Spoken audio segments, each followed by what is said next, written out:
Hello and welcome to the Road End podcast, where each week we will speak to a new guest, get to know them and talk all things Liverpool.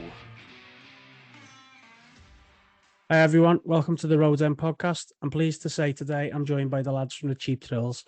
They're an indie rock band from Liverpool, as some of you already know. They blew up from playing their track Codependance on the LFC third kit launch. Thanks for joining, lads. How are we? Good. Sound, mate. How are you?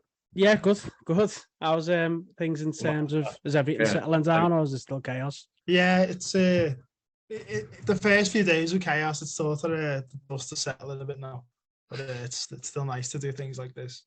He's getting many people reaching out to play.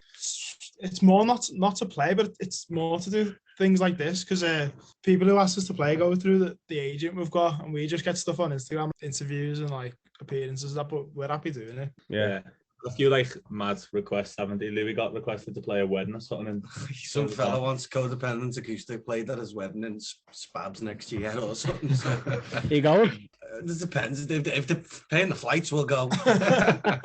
Yeah, you can't turn free holidays down. No, Ben and Medina for a little couple of days. Didn't another bird one at a wedding as well?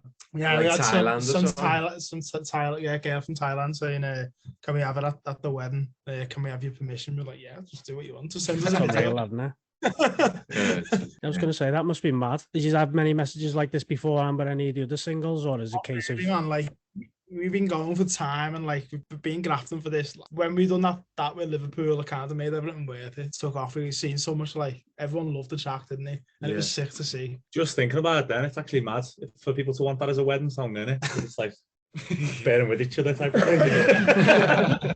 That's weddings though, isn't it? Yeah. Realistic about it, like it's marriage. It's marriage. I listened to the first version, the one before the acoustic version, and it seems like obviously that one was quality anyway, but the acoustic one seems to be getting like all sorts of requests. Is that why he's had to release it? Well, yeah, because when we done it with Liverpool, I think that was the plan to release it because we knew that there'd be like, well, we hoped that there'd be quite a bit of demand for it. So it was good to see. And then there was a bit of delay getting it on Spotify. We got it on, but then Spotify took the time getting it on the next morning. So a few funny memes later, it was up. Yeah. The into putting it up to. Yeah. Yeah, it wasn't always the plan though. Like the Liverpool asked for the acoustic version because they liked the track, but it was too rocky and like heavy for the outlet, what they put out. So they said, "Can we do it acoustically?" And then they found a video on YouTube of Louis from like 2019 at an open mic night, and he was smashed on it. Yeah, so they played it in this big boardroom, and I'm looking at it, and I'm like, "When was that?" And I've clocked it, and I'm like, "I'd had about 8 pints on that video." I said to the fella, "I've had like loads of ale on that," and he's like, this is like, we love it. Like, really? Are you sure about that? And he was like, yeah, this is the one. And I was like, all right then. We were all charged. That's brilliant. Well, because it's a bit more stripped back and there's like less instruments in the mix and that. Loads of people realised the lyrics were different and stuff, and we've had some mad, like, funny ones, weren't they? Like, what's the one Merton's the best? Yeah. Like from north to south, Southport, show off how we've grown, and he thought it was change my stance to Southport just to show how far I've grown or something. Boxing lyrics. Thrown. Yeah. So that'd be awful on a wedding, wouldn't it? Yeah. Shadow boxing. Waiting for us to walk down the aisle. I said, well, I don't have a fight in my life. What are you going on about? So tell us a bit about the band then. Obviously, as I said before, you've been together since 2010. How does it come about? I'll let Fitzy tell the origin story. Yeah. How long have we got here? Yeah, how long? Why does Fitzy go on, does he? Fitzy loves it. It's like, this is his Christmas Day story for all the families now. Nice, everyone gather around. This is where it all began. I chose GCSE music in school, to be fair. We're all like, me and Terry went to Archie's and these went to Maricourt and that. So I had to do that for school. Like, I bought a bass for Christmas, didn't I? Got a bass for Christmas and then went round and Sons on Boxing Day. Just a little drum and bass jam. Pendulum, yeah. Yeah. It was next to the... Me.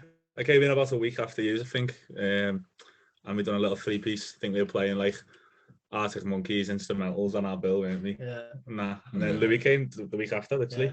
Louis came as a guitarist though, not as a singer, didn't you? Yeah. And we kind of said he was going to sing, and he was like, "Yeah, I'll do it." I was like, I love being the attention seeker little bastard. I'll do it, lad. You need that job. We only had one amp, so we had to choose between vocal and guitars, and we for like ages though. Like, we thought we'd get it sorted a bit soon, but we were in Anton's little spare room for time. It was our last on his neighbours and his mum and dad for a good couple of months. And then we were like, we're gonna have to go and find somewhere to practice here. So yeah, we used to practice in Vulcan Street in town, and then all around the gaff. Yeah, there's loads that happened in between. I had loads of practice rooms. Practiced in a squat. We've built our own studio. It's just been mad times. Yeah. 4 or 5 years now. It's a good move getting here. Like we've been here for the past like 5 years. Yeah, we're a lot more productive now. So like this was just this studio what we're in now. It's just like an industrial unit, and we came in, we had help from our dads and that to kit it out, make it into somewhere where we can practice and write tunes. Yeah, we're in town. All our rehearsal rooms were in town until we were about 23, and I think we were just coming back after every gig, throwing the gear in, and then either going straight out or back to the band's room for drinks and that. And I think we're at that age where we matured a bit, and we're just like... We got legs from about 3 of them, didn't we? Yeah. The town as well. You pay double for like... For half the size. This is right next to our house as well. We just roll out of bed and come here. Yeah, which is boss. It's a bit of a distance to bring your gear there and back out to town, and if you're in this end. Yeah. It is like this, but especially when we've got to get back for the after party, so we have to like come back from town to here, put all the gear in, and go back to town. But it's better than being in town, I reckon. Yeah. And especially if it's cheaper. But obviously your dads have backed you, haven't they? And it's paid off, hasn't it? Yeah. Them times when we were building. We're all building it together. We're all in here, fucking. Yeah, we were all robbing pallets from around the corner and all running down the road with pallets on our shoulders and that. That's like every room we've ever been in. I remember we had one in Victoria Street. It was a belter. That was the last one before this.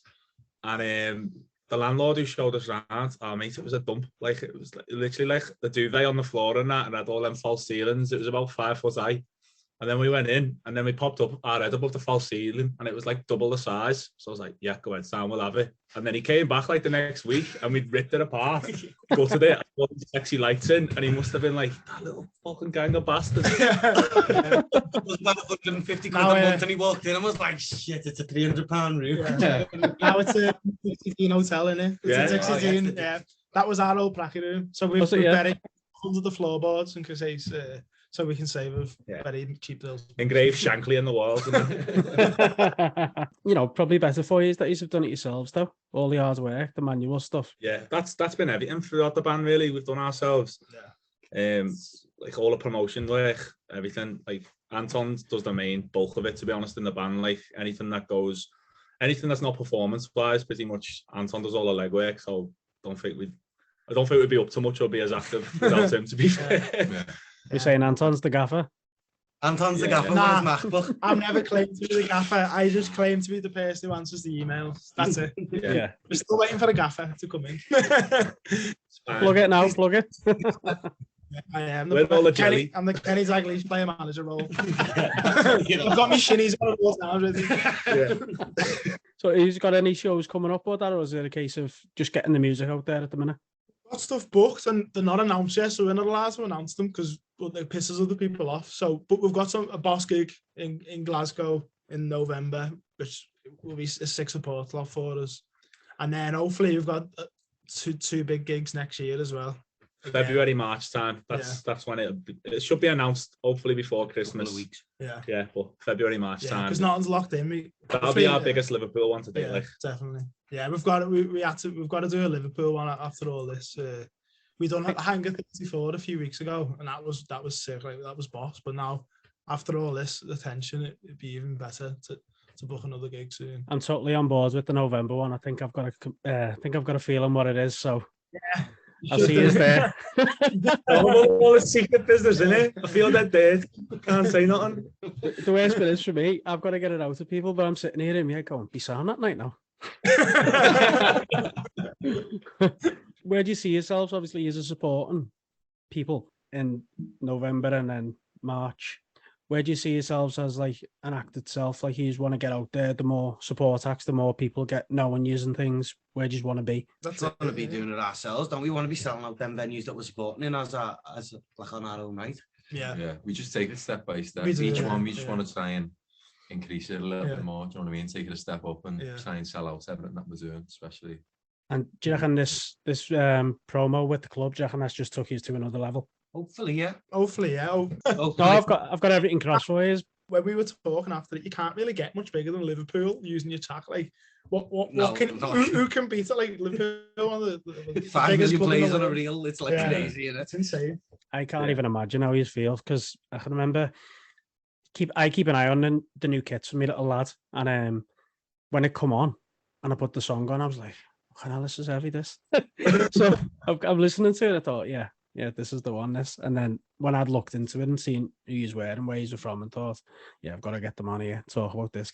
We'll move on to Liverpool a bit then. So we've talked about the single, talked about the tour that you just can't confirm, but I know what he's talking about. So I wasn't meeting the staff and the players. I seen a few cheesies, I'm not going to lie. I was so happy, we were waiting around for them for a little while, so we were sitting upstairs and it was probably pitch black in the Olympia. I'm not gonna lie, I fell asleep. I swear I was a kip in the Olympia, and then Terry's woke me up and went, "There's Fabinho." I just woke up and I've been like, "Fuck!" Went down the stairs, didn't we? Being there. Yeah. I've been going to him hard. I'm the new centre back and that, because I was the one with the shirt on, and he just went and just laughed at me like that. Lad just said, "Hey, fuck off." But great though, mate. It was unbelievable. Yeah, the day was mad. Like, yeah, everyone was sound. To be fair, like all of the staff that we worked with were boss. They were all unbelievable. They were all like pros, proper professionals. Yeah, professionals. And we walked in looking, getting makeup and that. It was just mad, wasn't it? Yeah, all dead nice and all brilliant with us. You look best in makeup. It was like a military. Curtis Jones said to me that I didn't need it. Yeah, and then the woman came round and went, "You look all right." So I was like, he went, "Told you, lad." Get on, Love Island, you lad. Yeah, he did. Curtis did. Yeah. Some compliment that, innit? You are. And then she came down to me and you went, "You're all right." She put some on me though. Yeah, I got a fair bit on me. He went, "Curtis put them in a headlock." And he went, "Not putting no scousers in headlocks, me lad, they'll be murderers." Yeah, but I'm not surprised you needed it if you had your little 40 winks while you were waiting. Was anyone surprised you? Oh yeah, we had a bit funny moment with Robbo. Like, we had this Egyptian king flag for Mo that they asked to bring with us, and we'd had it in our room from like a European night ages ago. We brought it in. He wants to film like the reaction of us giving it to him and stuff like that. And then as I give it to Mo, Robbo was right next to him, so I passed him it, and Mo was buzzing with it. And then I went, "Yours is in the car, Robbo." And he was just like smiling at me, thinking, "Yeah, what an Elvis." I'm on £100 a week, lads. Got no flag, no. When I was watching it, I was thinking like it's living everyone's dream, innit? Even a few of the I seen Bo from the ladies team. She was proper. Yeah, she was sound. She was lovely. She's commented on the Insta and stuff like that, like afterwards as well. She's cool. Yeah, she looks like she's been thrown a bit about. I seen her on the story and stuff. Yeah, I mean, she's a scouser. Yeah. She was just walking around. There was all Liverpool songs on while we were there, and she was just walking around going, "Alley." She's sick, you know. That's what you want, though, innit? Makes you feel a little bit more comfortable, because I don't know how you would have felt, but if anyone else walks in a room with all them, it's a bit like that, isn't it? They're all huge and they all, like, do you know what I mean? They're all got the whitest teeth you've ever seen in your life. And they all smelled so good. They smelled unbelievable. Smell, boss, mate. We shoved Bobby's hand on it. I didn't even know what to do with my hands, man. I was like that. It's the one with I'm like in the background, like just shares it like the mask. It's like that. Who had the best aftershave then? Go on. It was all dead similar. I reckon they've all been to the same dude in Dubai or something. Bobby smelled good. Bobby did smell good. You could smell him as soon as he walked in now from the other side of the Olympia. Yeah. One of them two squirts and you can smell it all day. Yeah. Do you know what I mean? Smelled like dough. He stunk of dough, didn't he? Smelled like Not like Hugo Boss, 2 sprays last about an hour. Oh, There was no Savage or nothing, lad. It was like man gear. Do you know what I mean? What's your thoughts on the Premier League being postponed? And obviously, we won't go into too much politics and all that. But in terms of the Reds, I don't know how much you are getting to watch it with how busy you are. But the last couple of league games, well, potentially Chelsea on Sunday now is postponed. I personally think it's a little bit of a good thing at the minute. But I mean, in terms of how we're performing, you know, it's a farce, but it's a blessing in disguise for the Reds at the moment. Like, we need to just regroup, don't we? It feels like that. And I think tomorrow, wobble. The Ajax game, probably the best thing for us, isn't it? Yeah, definitely. Yeah. I mean, it probably came at the right time because we're crap at the minute, aren't we? I think we're crap. Yeah. But then, just running in quicksand, aren't we? Yeah. Yeah, it's funny Jurgen's interview, ain't it, when he was saying about the rhythm, when the reporters asked him about losing the rhythm, and he's like, "We want to lose this rhythm. Have you not seen us play?" It's good to see him being like that, though, isn't it? Because he could just be like snapping everyone's head off, but he's actually thinking, you know what, we are playing shit, and we do need to sort it out. Yeah, at least he's addressing it, isn't he? We asked our guests to choose their ultimate five-a-side team who they've seen live playing for Liverpool. Let's find out what they said. I've been finishing all the pods with the ultimate five-a-side of what you have seen live. Just go through your names first so everyone knows everyone's name. I'm Teddy. Oh, go on. You introduce yourself. I'm introducing people now. I feel like I'm the host. I'm Lewis. And I'm Anton. All right, Anton, we'll start with you and work our way around then. The gaffer. What am I saying? Who's your favourite five-a-side player? So your five-a-side team from what you've seen as a Liverpool fan. So pick 5 players that you've seen in. Going with keeper first. Alisson in goal. I think he's the strongest one I've seen. Got to have Gerrard in there, haven't we? Yeah. Got to have Gerrard in there. Yeah. Then maybe Suarez up front. Gotta be. It might be the fucking same here, you know. He'd be horrible on five-a-side. He would be. We'll be able to get the ball off him. He'd just be megging you everywhere. And you'd be like, just volume. Yeah. You just feel worthless, wouldn't you? As well. Fucking taking people's legs off. Who was that? Carragher in defence. Yeah. Slow as fuck. What an absolute tank. Last one. Ooh. Yeah, maybe go another striker. Yeah, I'm just going attackers, me. Yeah, just attackers. I'm having 4 attackers and Ali, I think. No, I'm going to have someone who pings it. Alisson gets in, but because Anton said Alisson, I'm going to go Reina. I'd have Sammy Ipia in the back because he's a colossus. In the middle, I'd have Gerrard and Xabi Alonso just pinging it. Gerrard going box to box, Xabi Alonso just spraying left and right. And then up front, Suarez or Torres. Yeah. I go Torres because of the Gerrard partnership. I think that was prime, man. Seen Torres? I've seen a picture of him today. Looks like he's been eating house bricks. Yeah, he looks like he's a PT, pure. It's huge, isn't he? Yeah, proper steadied up to the max. 4 attackers then. 4 attackers, yeah. All else is that. Right, I'm going Alisson. I'm going to go Steve Gerrard, and then I'm going to go Mo Salah, Luis Suarez, Sadio Mane.